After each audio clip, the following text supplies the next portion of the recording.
Hello there, one and all, and welcome to episode 384 of Love at First Scent with me, Persolaise. And as you know, if you've tuned in, regardless of whether you're watching live or you're watching the recording, this is an interview episode. It feels like it's been a little while since we've done one of these. Maybe people are avoiding me, I don't know, but put that one to one side. Today in the studio, we have got a creative director. He is the creative director of this particular brand here. This is a little bit of a biased display because it looks as though the main thing that this brand does is these little white bottles, whereas actually the main thing that they do is these bottles here, but we'll talk about that in a moment. The brand is, as you can see, the Merchant of Venice. Their output at the moment is kind of split along two lines. I'm sure we'll talk about that too. And the creative director of the brand is a gentleman called Nicola Pozzani. I will formally welcome him into the studio in a moment, but it's going to be one of these interviews. I know I've said this so many times, but I've meant it every single time I've said it. It's going to be one of these interviews where it's going to be really, really difficult to pack everything into the 3/4 of an hour or an hour, because there's going to be plenty to talk about in terms of Merchant anyway. But when I look at his biography, there's lots and lots of stuff to talk about from Nicola's past as well. He trained under, I'm not even going to name the perfumer that he trained under at the moment, because if I reveal the perfumer's name, that's all you're going to want to talk about. So we'll save that one for the end. But he trained under a perfumer that I'm sure all of you have heard of. He's worked with Symrise, with Acqua di Parma, with Le Labo. He's worked with Floris, and his one of the things that he did for Floris won him a Fragrance Foundation Award. He made a perfume for the late Queen Elizabeth II. I mean, where'd you go from there? I don't know.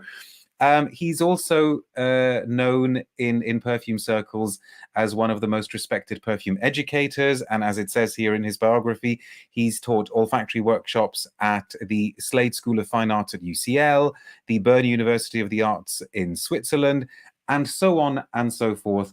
So, like I said, lots to talk about, which means I need to button up and bring him into the studio.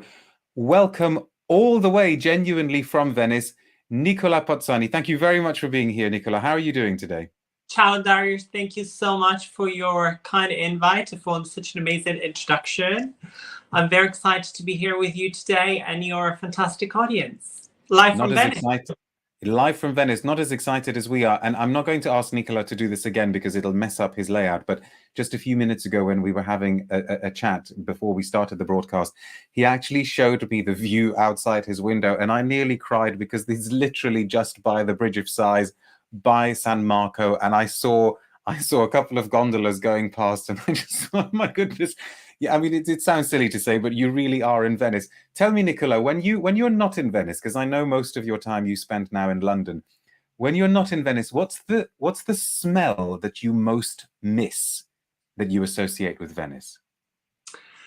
Well, first of all, let me tell you, I'm sure time will soon come when you and I are here together. So, you're now seeing it from the phone, but I really, really hope, I'm not saying if, but when you come here, we'll enjoy all this together. Be careful what you promise live on YouTube. Anyway, carry on. Well, I've said that already, so yeah. So I don't know. Actually, this morning, so I landed yesterday from London. I come here about once a month, and this morning, when I actually took the Vaporetto, so the ferry, is when I actually felt in Venice, because to me, I think I don't feel I am in Venice until I actually smell it. So it's that very unique. I'm sure that all the people that have been to Venice know what I am talking about. So it's that very, very, very unique scent, which kind of combines both beautiful and ugly shades in terms of scent. See what I mean?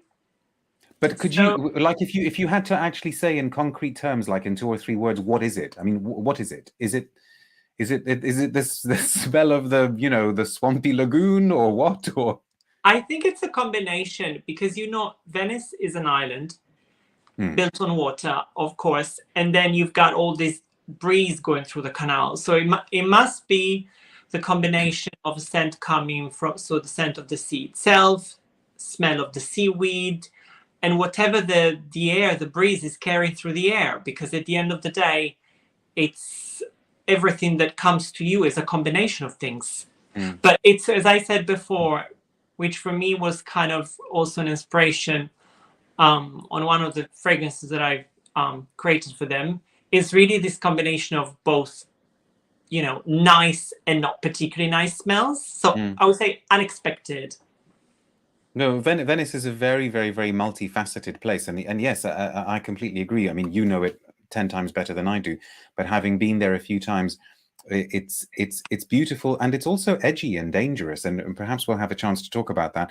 Now, lots and lots of comments already coming through. I'm sure a lot of you will have questions for Nicola. Feel free to post them in the chat, and I will try and get to them in due course. But one comment I need to put up straight away, because I think you'll appreciate it. This is from somebody called Gonzalo Daniel, who says, Nicola introduced me to perfumery at the Slade. I owe him loads. Oh, sweet. So there you go. There you go. You've got an ex student here.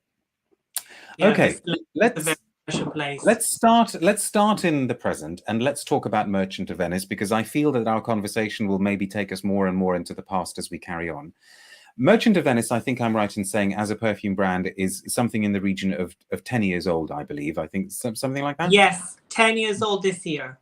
But you haven't clearly always been their creative director. So No. what was the point? You know, when did they come to you?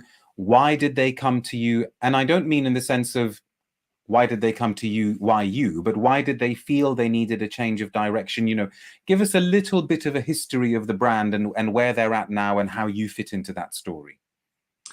So basically, about, I think, 10 years ago or so, I just come back from Saudi Arabia. I got to spend some time there working in fragrance.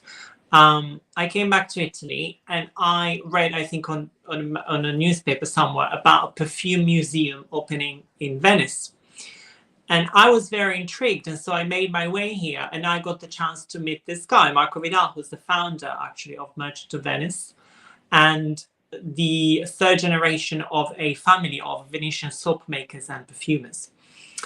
And yeah, I got to meet him, and so I got to discover and understand all about this very, very unique concept in perfumery, but also very unique concept in perfume culture, because Merchant of Venice is a brand, but it's also very much the one of the forces behind the Perfume Museum of Venice, the very first perfume museum at Palazzo Mocenigo. So we kind of, you know, since then have always been in touch. Marco comes very regularly to London, and because of course, you know, we sell fragrances there as well. And so, you know, little by little, I think we got to know each other a bit better.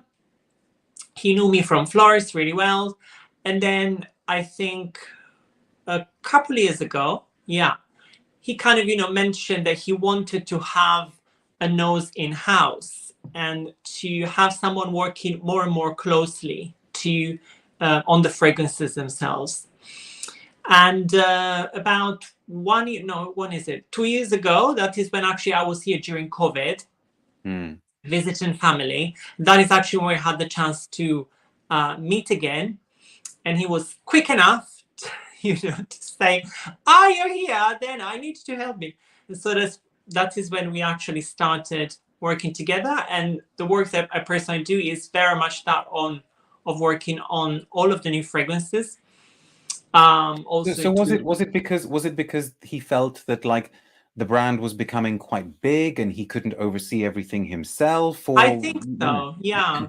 I think so. And, you know, this is a family business, so Marco is very hands-on on all aspects of the business. But yeah, I think it's kind of what you said. And, you know, he noticed that there was a true interest and desire in the brand. I mean, the brand is 10 years old and it's had quite a few achievements for being such a young brand. So that is, I think, when he felt that it was about time to give even more attention to fragrance. And for somebody who's, you know, worked in the perfume industry for quite some time, and as I said at the beginning, you've worked with brands, what are the kind of non-negotiables that you go into a role like that? Like, when you had a conversation with him, did you say, I mean, I don't know, I'm just imagining here, but did you say, okay, I'd love to be like a creative director for you, but there is, I'm telling you now, there's no way I'm going to do X, Y, Z, or how does that conversation go? Well, I was born in fragrance houses because when I trained some 20 years ago, do you want to unveil the name of the perfumer at this point? I wonder. Well, do you? Yeah, of course. So I was lucky. Drum roll. Nicola trained under Monsieur Elena. So that was about 20 years ago when he was still at Simrise. Yeah. And so I was born in fragrance house because soon after training with him, my first experience with was Simrise. So that is how I entered into the perfumery world. So my first question to Marco is, who do you work with? Like, who are the fragrance houses you work with? And basically when, he made few names to me, I said, okay, this is excellent. And then can I maybe bring in some more? And so I understood that he had this very genuine desire to let me experiment and let me find new things. And that is when I think we clicked. But also it's the history and the culture, the fact that they're the first people in Italy that are very much investing in, perfume culture and spreading the word about everything perfumery before France. So what was the first, was there a specific thing that you did which was like a kind of brand immersion exercise? What was one of the first things that you did where you thought, okay, now I need to get my head into Merchant of Venice mode, and so I'm going to do this? Well, kind of this. So I basically immediately built an olfactory library. Okay. So that was kind of I guess it's because I've always had one around me. So for me, I need to have raw materials next to me. It's part of, my job. I need to be able to smell. And so the first thing I did was to build an olfactory library. As a matter of fact, I built two, one here and one at their headquarters, which are on the mainland. So then we have this smell alphabet, that we can use to take inspiration, smell, find new ideas. And again, I'm very thankful to the fragrance houses we work with because, of course, they are the guys that support us in all the projects that we do, and they are the best of the best. So what was the main thing that you learned about the olfactory identity of the Merchant of Venice line from before, that you thought, okay, this is the core that I must never ever lose because this is what makes Merchant of Venice Merchant of Venice? So I think that the style of Merchant of Venice is very rich to some extent. It's a bit Baroque. It's Venetian. So, I mean, Venice is incredibly abundant in terms of experiences, layers, culture, history. And I think that also reflects in the Merchant of Venice brand and the Merchant of Venice fragrances, the fact that they are fragrances that, leave quite an impression, which for me actually at the beginning was quite challenging because, of course, coming from the school of Jean-Claude Elena, that's, very different style of perfume. It's also coming from florists because florists are English perfumes. And so it's all very understated. So it was a completely, in a way, new departure for me. But I strictly link this experience to my experience in Saudi. Okay, that's interesting. In what way? Well, so because, again, it's in the style of fragrances. So, I think quite well, the Middle East as a place for perfumery. Oh, sorry, this is kind of slipping a little bit. Don't worry. Just keep adjusting it if you need to. We don't mind. It's fine. As a place for perfumery, of course, it's all about, it's this incredibly rich and multi-layered experience of fragrance. I mean, their own experience of fragrance, I think, goes well beyond what we do in the West. I mean, we're very timid in the way we use fragrance in the West compared to what they do, not only in terms of wearing fragrance for personal use, but how much they use fragrance for their daily rituals, their daily experiences. They surround themselves with smells all the time. So I think that richness is also then what makes the Middle East a particularly type of clientele that loves the fragrances of the Merchant of Venice, as a matter of fact. So it was almost like this idea of, you may think this is big, but you have no idea what big is until you go to the Middle East type thing. Yeah, well, I mean, for me, it was I'm so grateful I got the chance to live there, because I mean, honestly, I was there when the older king was there, and it was a time when you couldn't go there without an invitation. So it was a very remote. It was like going to Mars. You know, it was a very, very remote place and very unknown. And I got to hang out quite a lot with Saudis. You know, most expats, they go there and they just hang out with expats. Whereas I didn't live in a compound, and I was always hanging out with Saudis. And so I would go to weddings, I would go to meetings, I would go to people's houses. And for me, it was my favorite part of the experience, just getting such an immersion into their way they burn fragrances at home, the way they welcome you with scent. I mean, for me, that was extraordinary. The first time I went to someone's house and they welcomed me with, whilst they were burning some raw materials. I mean, that was fantastic. Or when I went to weddings and I saw the way they use, again, fragrance to kind of create a memory, seal that moment with a scent. So that richness, that in a way very lavish, very luxurious way of using fragrance is something that I also find here. But what's special here is that it's very strictly connected then to the places that we know of perfumery of the West, France and the UK. We sell a lot of fragrances in the UK as well, and also we make fragrances. We partner with lots of different perfumers, most of whom are actually based in France. So in that sense, I think Merchant of Venice is kind of this special place in between Europe and the Middle East. Yeah, and I would agree with that. And then also Venice has historically occupied that position, hasn't it?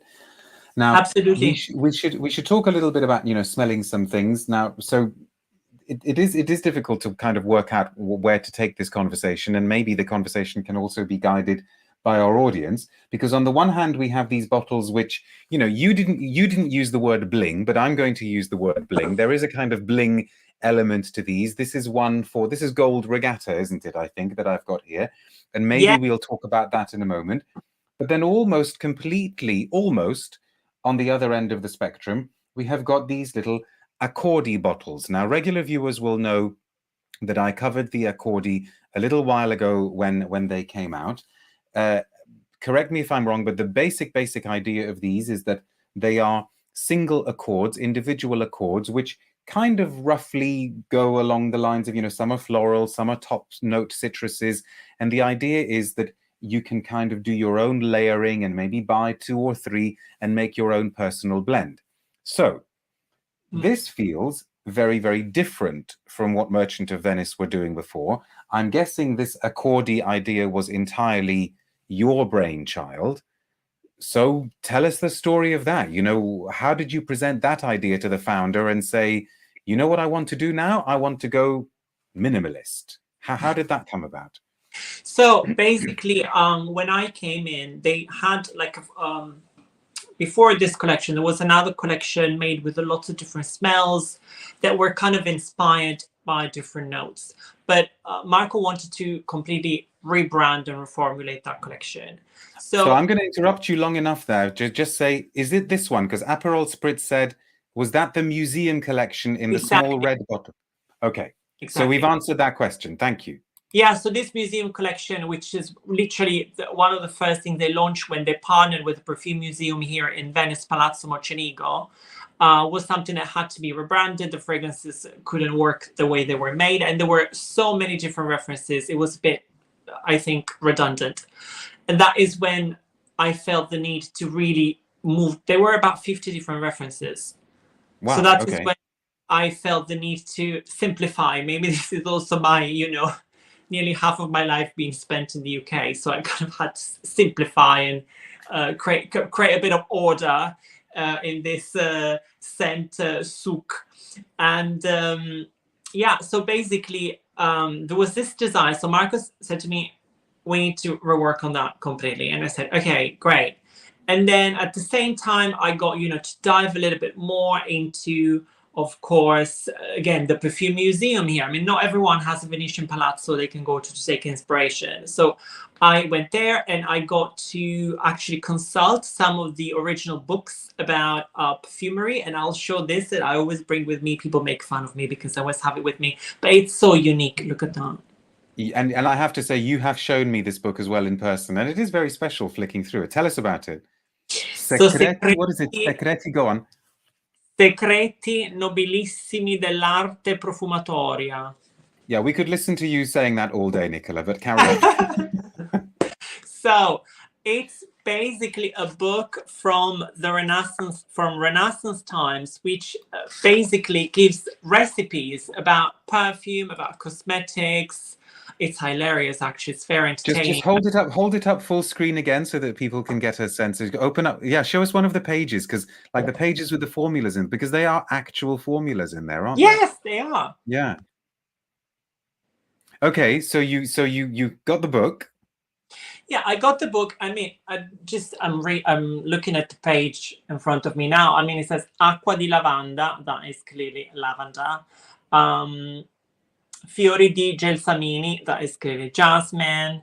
Acqua di Damasco. That is Damascus rose. Cinnamon. So did that then make you think? Okay, so actually there was a tradition for sort of single note products. Absolutely. I mean, they were imported from Middle East, Far East, all these raw materials. I mean, Venetian explorers go all the way back to Marco Polo. So all these raw materials would have entered, Venice. They would have been traded in Venice. So by looking at this, and also another book, which is called The History of Perfume in Venice. Mm-hmm. So again, lots of history, lots of culture here.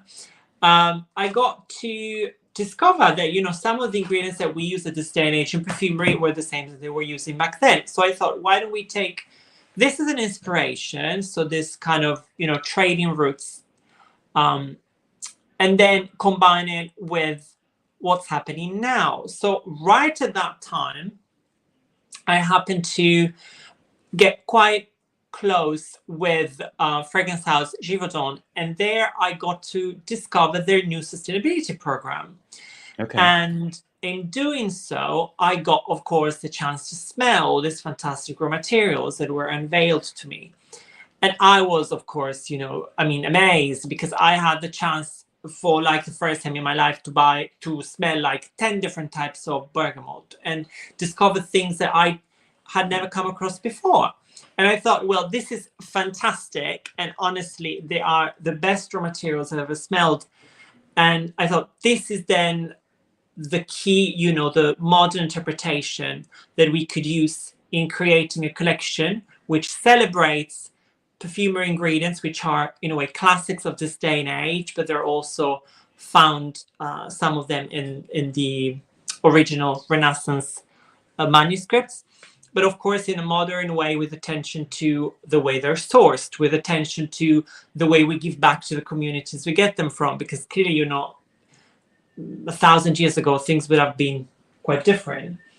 And yeah, I note that you say that, because, for example, here I'm holding up the package for the vetiver. I couldn't put all the boxes out because there wasn't enough room, but it says on the side, an innovative fragrance collection featuring sustainable raw materials and offering maximum transparency on their origin while supporting local communities where these are sourced. I mean, that's quite a bold claim to make. Are you confident that Givaudan stand by this claim? Well, I mean, absolutely. They are, the absolute market leader in this field. So they not only have a program, they have a foundation, which is what makes the thing even more interesting. So on one side, you have this concept of the way you source the raw materials, such as, for example, sourcing the raw materials and sometimes extracting the raw materials at origin. So it means on site. Okay. There's no intermediaries. So it's a, direct interaction. And sometimes it's about, again, the way you engage with the people, with the farmers you get the raw materials from. Because, I mean, this is so fascinating. There's so many stories, and it's something that people wouldn't really know. But well, tell us, is there a story that you can relate to one of the particular accordi, and then maybe I can smell it and, you know, spray it and smell it? well, there are so many. It's actually hard to choose. Let me think. Well, I mean, maybe I know that one that you like in particular was the vetiver. The Okay, one well, so made so with. you tell us the vetiver story. Here is the vetiver. So they're all color coded as well, and the vetiver comes under the brown range. Now, so I've got a blotter here. Tell us the story that particularly links to the vetiver while I have a spray here. Well, I mean, first of all, I think we should smell it and kind of get a bit of a feel of it. It's very, very woody to start with, isn't it? Yes. So here we worked with Yann Vasnier, a perfumer of Givaudan. Yeah. And I loved the description the definition that he gave of this fragrance.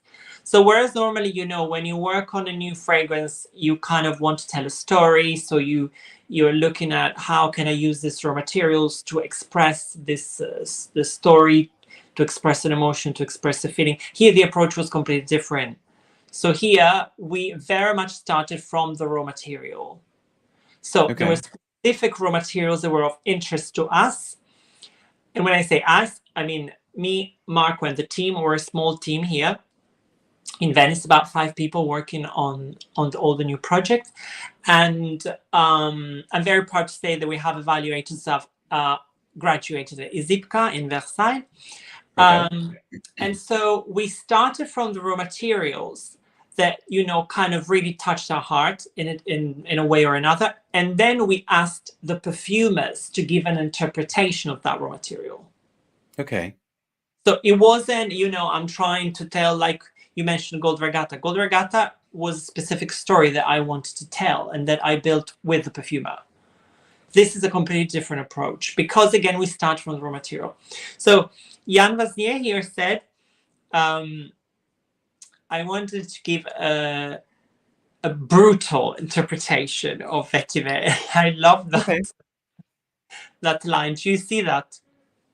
Well, I can see what he means, but it's interesting this because you could have like a kind of philosophical discussion about this, because if he's going to put a very, very particular slant on a vetiver and actually create a vetiver that isn't a kind of straight up and down predictable vetiver, could you not argue that that sort of doesn't have a place in this particular bottle? Do you know what I mean? It's like if I go for a vetiver that I want to layer with a neroli and a rose or something, maybe I don't want Yann Vanier's brutal vetiver. Maybe I want a more kind of ordinary vetiver. Do you know what I'm saying?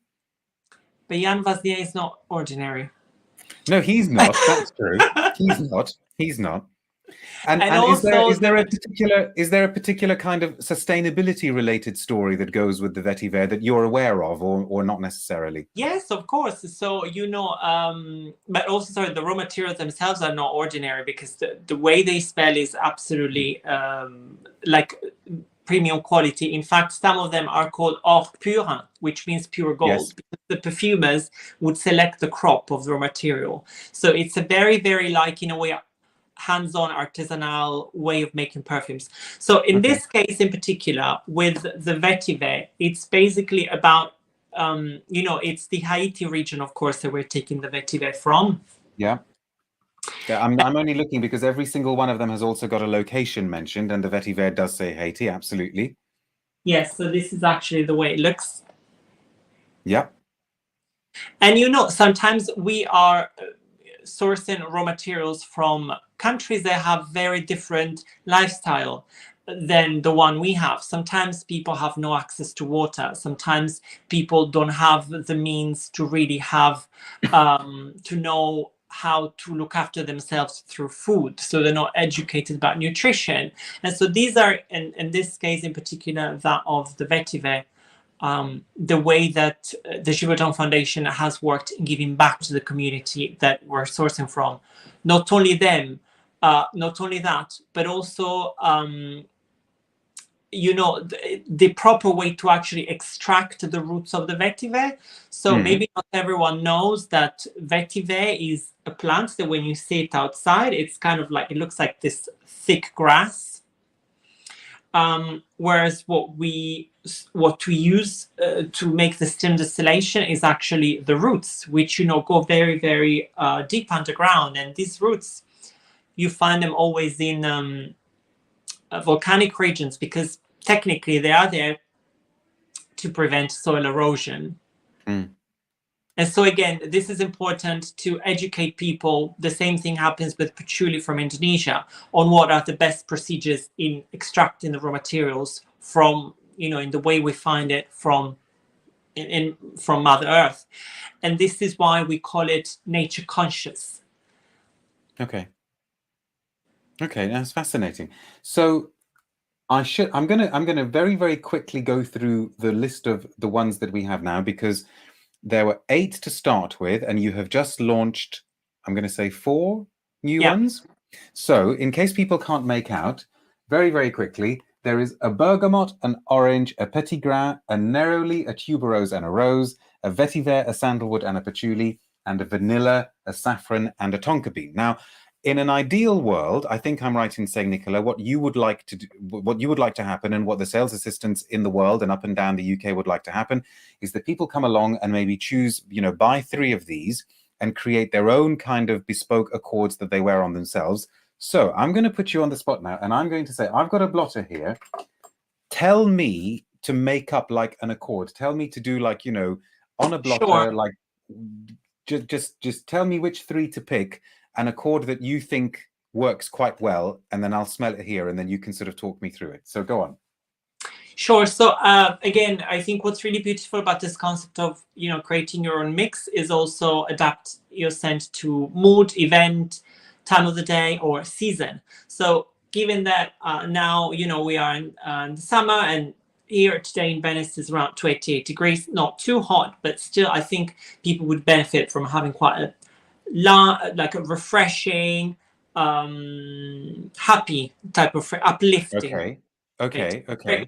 So I thought that it would be nice to combine, so I'll guide you through it, some neroli, again from our friend Jan. So I'm going to take the neroli here. And how many sprays of that shall I do? 1 is fine. 1. Okay, well, that's 1 spray of the neroli done. Then we go with 1 spray of petit grain. Which is from the green range. Okay, so 1 spray of petit grain is on. Okay. And lastly, 1 spray of bergamotto. Okay, which was here, I think. Always green. So I'm guessing this is going to be super fresh. So what's happening here is very interesting, because on one side you have the petit grain, which we made with Nisrin Grilly, who very much had this concept of neon cologne. So it's very green, it's very crispy, it's very pungent. Then underneath you have the bergamot, which helps to create this kind of juiciness. So it kind of reduces the green a little bit. It's a little bit less spiky and pungent. It makes it more, again, yellow and a little bit sweeter, perhaps. And then lastly, you have this touch of the neroli, which kind of makes it softer. So the neroli, as you know, contains element of citrus. And you have this, well, I mean, it's more in the, it's something that touches more the heart. So it's less fresh, it's more sensual, it's softer, it's somehow sensual as well. And so in a way, this is a very balanced combination of what we could define as citrus floral accord. And I've got to ask you this, Nicola. You said that one of the reasons why this collection was born was almost out of a desire to kind of streamline things, to reduce the complication of the 50 references that you had. But you can kind of look at this, and in some ways, this is also like a retail nightmare for, you know, some poor sales assistant somewhere who's like faced with all of these things, and a customer comes along and they say, oh, what's this? And the sales assistant says, oh, this is a layering concept. You can take 2 sprays of this and 1 spray of that. And how do you communicate that to your sales assistants, and how do you hope that's going to be communicated to clients without it coming across as too complicated, I guess? No, it's not absolutely a nightmare if they have smelled it with me. Okay, yeah, but this is what I'm saying. We can't all do that, can we? Well, we can work on it. No, I mean, I don't think it's difficult at all, because you know this is exactly what a lot of people are asking for at the moment. So one of the reasons in putting together this concept, also the fact that people can layer them, can combine them, very much comes from the fact that at this day and age of perfumery, you know, this is very different from when I started 20 years ago. People love to experiment. People are more and more knowledgeable, and they like to try different things. And again, with the rise in Middle Eastern perfumery, which is all about layering. I mean, again, layering for me is very much a concept that I absorbed a lot when I was in the Middle East. I mean, I was having these, you know, dinners and parties with all these Saudi ladies. Well, I shouldn't say that, but you know, it was all, of course, very But formal. you said it now and it's live, so that's it. Right. Well, anyway, and you know, they were so genuinely passionate about fragrances, about mixing different things. I was just intrigued. I've never seen so much love for fragrance like when I was there. And that is when I think, again, we are learning in the West now more and more from them. So that type of the world is very much influencing, somehow even driving our the way we make fragrances at this day and age. And this concept of experimenting is very much appreciated. It may be something new to them, but people want this. I also saw it, you know, with my experience at Flores. People love the concept of having something when they are in control, something that they can choose, because there is so many fragrances out there. So you're launching a new fragrance, you know, how are you going to make it different? So, but would it be fair to say, and again, you know more about the retail scene than I do, would it be fair to say that this is always going to be a kind of niche interest, that most people coming along would just say, so. Oh my goodness, I can't, but there will be a core out there who will say, oh yeah, actually, I love this and I will have a play with it. Absolutely. Also because, I mean, at the end of the day, this is a collection that is an invitation to layering, but they can absolutely worn or loved alone. You know, one may just be happy with an neroli or with a bergamotto. So it's not that we necessarily need to, you know, always combine these fragrances. There is this option that you know, we put out there, but of course it's free for the person to decide. And I am fascinated by cultural differences. What's the kind of main trend been in the UK? Do people tend to buy them in 2s, or do they buy them in 3s, or what? Or do they buy singles? What we have seen the most, generally speaking, in different countries is that people tend to buy 2. Although we kind of put together, we also have it on the website, a kind of guide in terms of, you know, guidelines of how to layer them. So we have so-called suggested combinations that come in 3. We've noticed that actually people seem to combine 2 the most. And what across the world that seems to be the case, does it? Or yes. That's interesting. Now, I'm looking at the comments as you're talking, and there are plenty of people who are saying, I hardly ever layer, I never layer my perfumes, I'm not interested in layering. But Tamara is saying, I would totally buy this kind of collection. There used to be places where we could custom blend a scent. So I suppose that sort of ties in with what we're saying, is that maybe the majority of people will think, no, I want a finished, fully composed perfume, but there will be a market out there for people who want to have a play around like that. Absolutely. But again, there are fragrances that are, you know, they are fragrances that can be worn alone. So it's not that you have to layer them. So it's that is an option. Now we may have time to do another kind of little layering thing in a minute, but we should also talk about the actual Merchant of Venice scents, because they are so different from this. So because I've got the bottle here, let's talk a little bit about Gold Regatta. Do you want to tell us about I actually pre-sprayed a blotter before we started. You said that it had a story behind it. So do you want to sort of talk us through that maybe? With much pleasure. And let me tell you, you are the first person who we are sharing this fragrance with. Yeah. So it's a. Oh, I didn't know that. That's really cool. Okay, yeah, great. It's a worldwide online preview with you, and I'm very excited to show this fragrance to you. Let me tell you, because I know how much you love composition and the way perfumers work in putting together a story. So I'm quite excited that I get the chance to share this with you. You've hyped it up now. It better be a good story, Nicola. So this was a very nice project with a French perfumer called Véronique Libert, who works for the fragrance house Man. Okay. And so basically, Vero came here and we spent one day together in Venice. And literally, she jumped out of the plane. We met for lunch. And in 10 minutes, we had already formulated a fragrance. It was just, it was just ridiculous.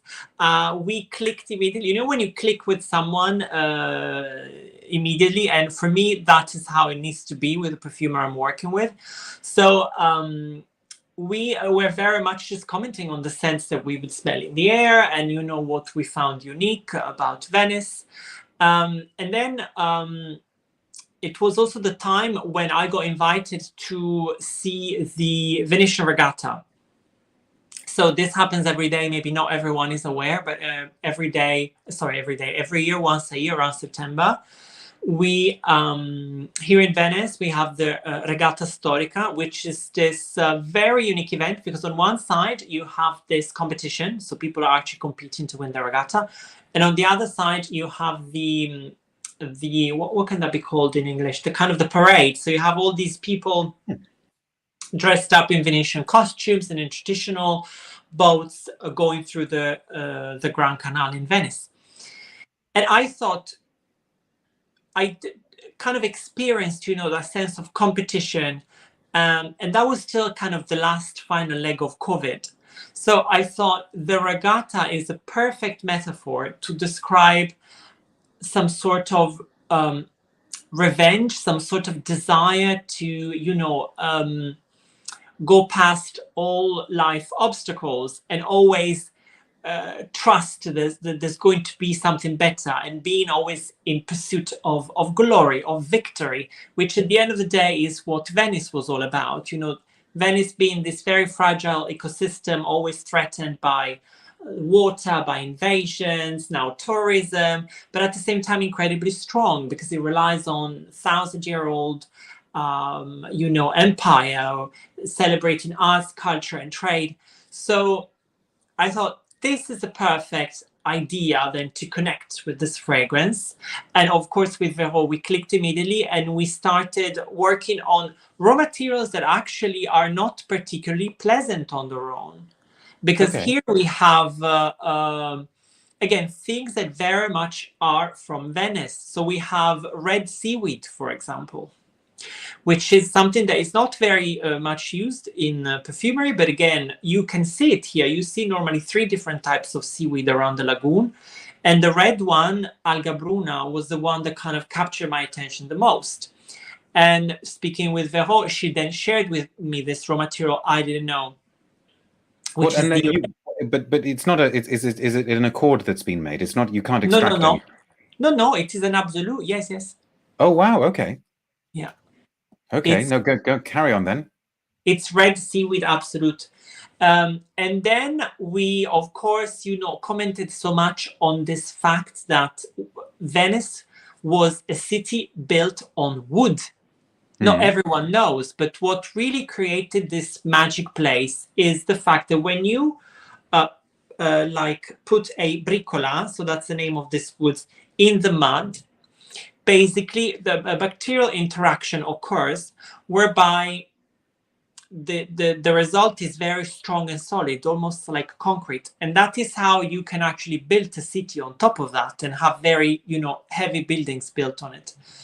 So, which again shows how innovative the Venetians were already, in the past. And so again, there I got to discover this raw material, which is actually one of their captives, which is called driftwood. Okay. So driftwood is an actual raw material that smells like a very, very dry, hard cedarwood-like sort of wood, but it has this element of wetness and of being a little bit smoky, which is an incredibly unique approach to a woody raw material. And so that became a part of the story. Then we took this walk, and just around the corner from the Palazzo Mocenigo Perfume Museum, where there's always this private garden. You know, Venice is so much about private gardens.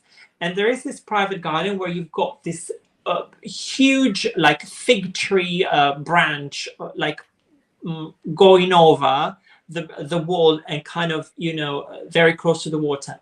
And we were literally just enjoying this very interesting mix of the smell of the canal with the smell coming from the leaf of the fruit of the fig. And so we thought, okay, this is another sign that we can use for our fragrance.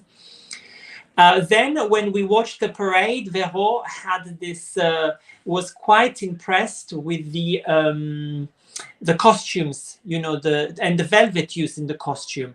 So we thought about, you know, what could be the raw material here, and immortelle, so everlasting flower, which is the flower that is very much found around the region, the Mediterranean region, became another kind of olfactory code in putting together this story.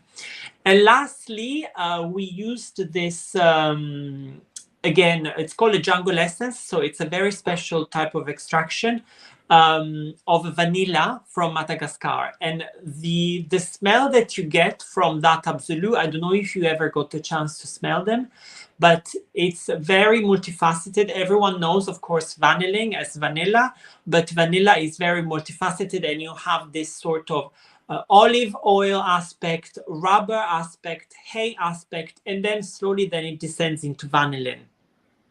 Right. So putting all of this together, there's also a lot of amber there, another captive that they have called Orcanox.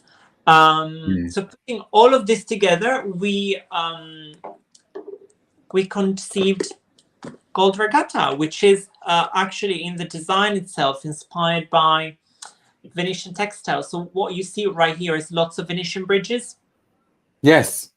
And the team was inspired by some of the traditional Venetian fabrics. But I'm very curious to smell it with you. And when does it come out, Nicola? Is it September? My God, I can't remember. Yeah, I think it's September.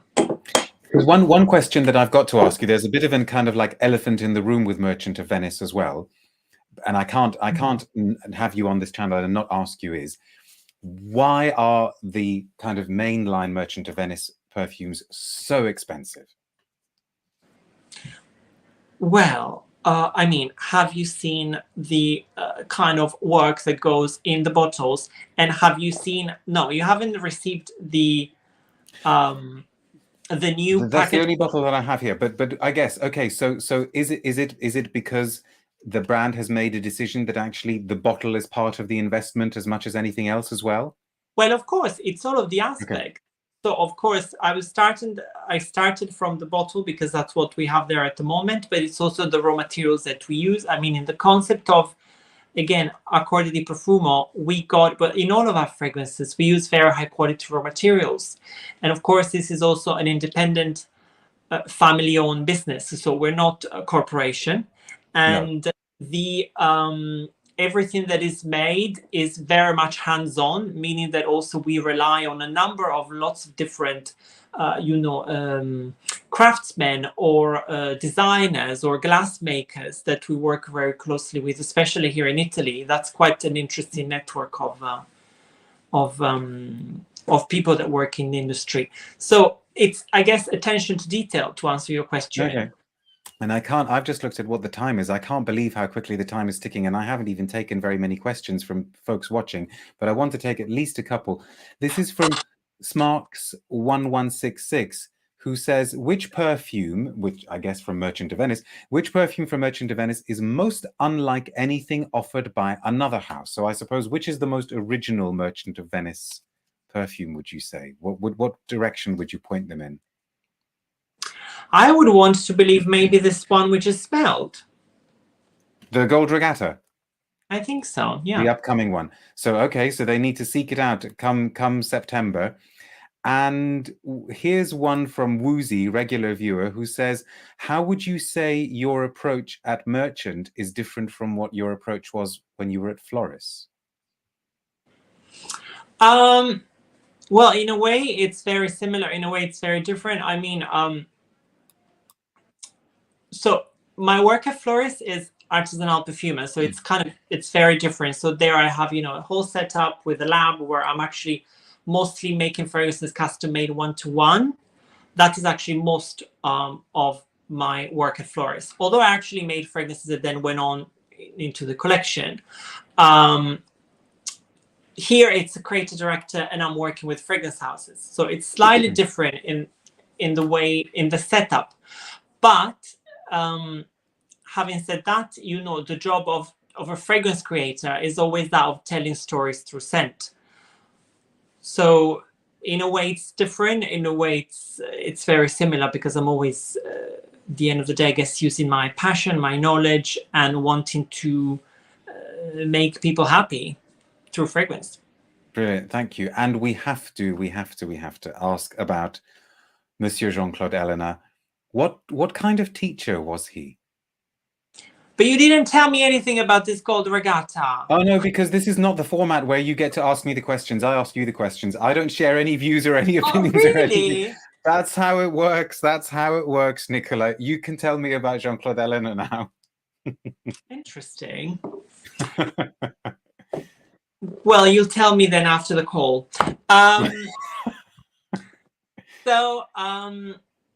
Well, it was, a life-changing experience for me, clearly, because up until that moment, I didn't really have an interest in fragrance, to be honest. I mean, I was wearing perfume, like I guess most people, but I wasn't particularly... I definitely was not interested in pursuing a career in fragrance. But then, this guy, I was interested in fashion. That was kind of my thing. I wanted to fashion photography, fashion editorials.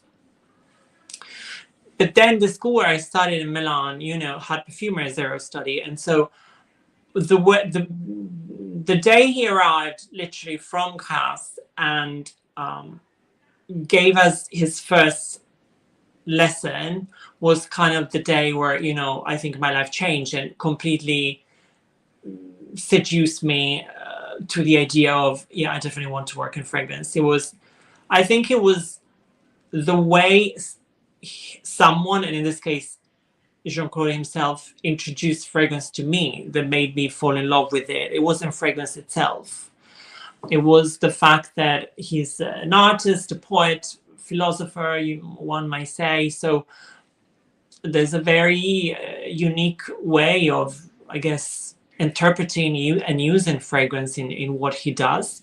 Back then he was working for an Hermes fragrance, so it was just before he left Symrise to then join Hermes. And then, of course, the whole school was sponsored by Symrise, so then the connection was kind of very quick for me. What would you say was the most important kind of thing that he taught you, like some sort of maybe like a mantra almost that you've carried through your whole career? Well, I mean, the whole concept was very much authenticity, and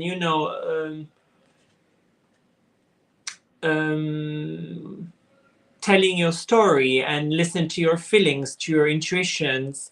Again, I think using fragrance as an art form, that is, I guess, what the key piece for me was to fall in love with it. And also he was always very, very kind, incredibly kind, and humble, and do you think you could get him to make a perfume for Merchant of Venice? I don't know. Maybe. Because he does still work, doesn't he? I mean, he's left Hermes, but he's still working. Yeah. Yeah, I know, absolutely. You know, sometimes I think that I think I am very much, in a way, like attached to this memory, to this time in my life when he was my teacher. So maybe this You is kind of why. you want to preserve it almost. You don't want to. Yes. Yeah. Does that make Okay. sense? Because it's a very pure memory when he was my teacher. So, you know, I was learning from him. There wasn't like, we weren't working on a commercial project. It was like really, yeah, it was about the experience of fragrance, the raw materials. What's your favorite composition of his? I don't think I have one. So back then there was the scent of the school at some point became Un Jardin Méditerranée, of course, because, you know, it was everywhere. I was literally showering with it. We saw it before it launched, so it was very exciting. I love Declaration as well, because of that very unique cardamom you know, addition to a cologne. What else? I love the one he made for Mal, Angélique. Oh yeah. Well, no, they're three good ones. They're three really, really good ones. Nicola, I can't thank you enough for your time. I can't also believe that we are nearly at the hour mark, and I just kept sort of thinking, oh, maybe next time I should just.